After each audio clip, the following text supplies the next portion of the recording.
Hi, it's JJ Hayes. It's the Hayes Wire, and we're getting ready for the KFDI Cares for St. Jude Kids Radiothon. And super excited to have some friends back who I met last year for the very first time. It's the Bush family. Hi, guys. Hello. Hi. All right. To my left is Josh, and then we have Bella, and then we have baby Isaiah. I say baby. How old are you? How old are you, Isaiah? 3. All right, and then we have Jennifer on the very end. All right, so we are here today to talk about your journey, your story through St. Jude, and I love getting updates and seeing Bella come back in. I love your glasses. Red is a great color. But let's go back to first of all your beginning of your story, and when you guys first noticed something wasn't right with Bella. What was that day like? It was back in July of 2012, so going on almost 4 years ago now.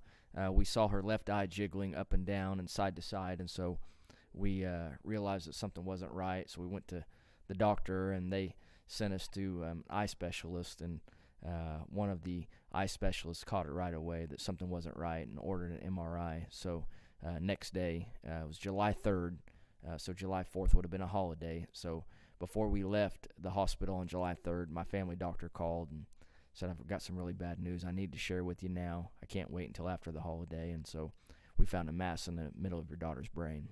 So, and as a parent, as a dad, as a mom, those are just some of the scariest words that you never want to hear. Initial guttural visceral reaction was what? Just devastating. All I knew is that brain and tumor don't go together, and it usually equals death.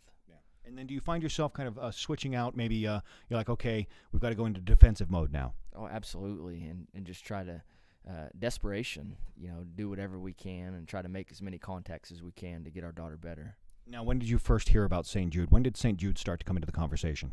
Well, I've heard about St. Jude in the past, but had never taken it into consideration. I knew it was about 10 hours away. And so we started locally.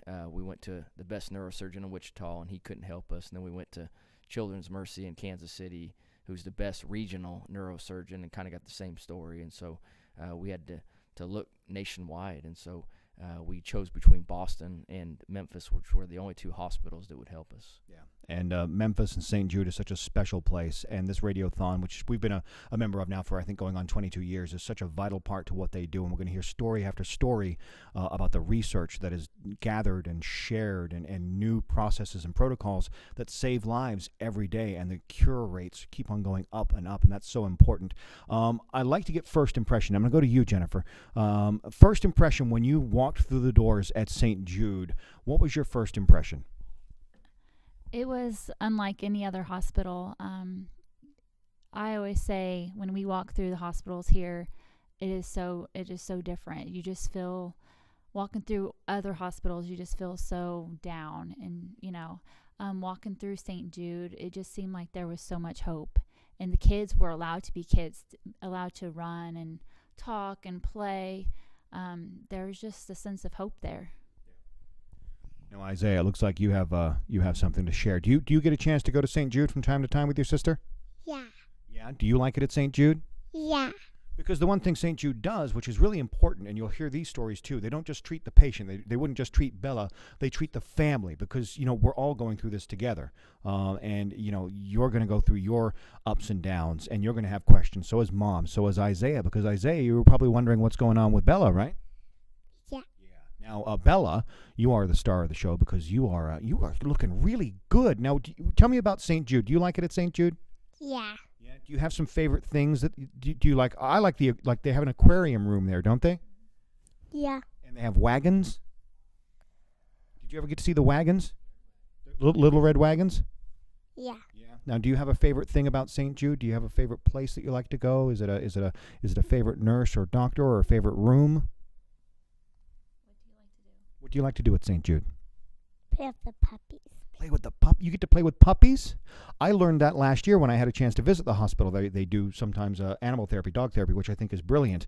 So do you remember any of the dogs' names? No, you probably got to see a few puppies, didn't you? But how can you not be happy around puppies, right? All right, so our journey is taking you to St. Jude, and they immediately start treating and start sharing information because knowledge becomes power at this point. So now here we are. Bella is 5, right, Bella?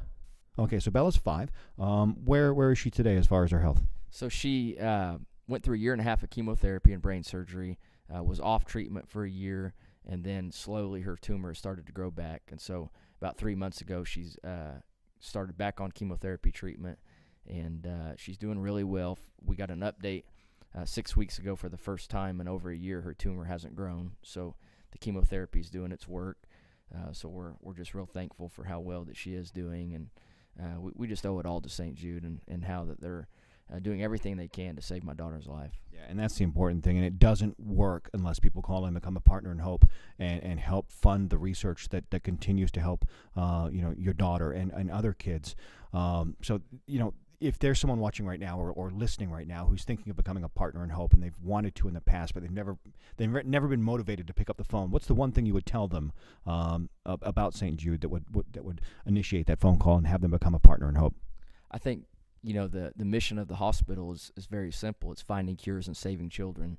And if you would put your self in my steps, then you would want anybody else to do everything they could to help save your child. And so your money is really going to local families here and actually saving their children. So I want to thank you for considering and also picking up the phone and dialing right now. Yeah, and because part of that money that you mentioned, and this is the biggest thing that people are so blown away, and we'll hear these stories over the next couple of days when they go to the registration. They're like, okay, you need my information. How are we going to pay for this? And then someone looks at them on the other side of the desk and says, nope, you're not going to have to pay. What does that feel like? It's relieving. You don't have to lay in bed at night thinking about, do I need to get a second job, or am I going to have to take a loan out?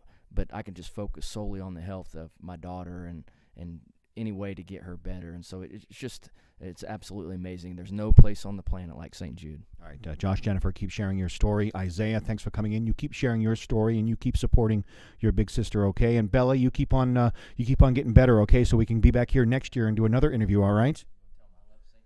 I love St. Jude. And I love St. Jude too. All right, guys, thank you so much.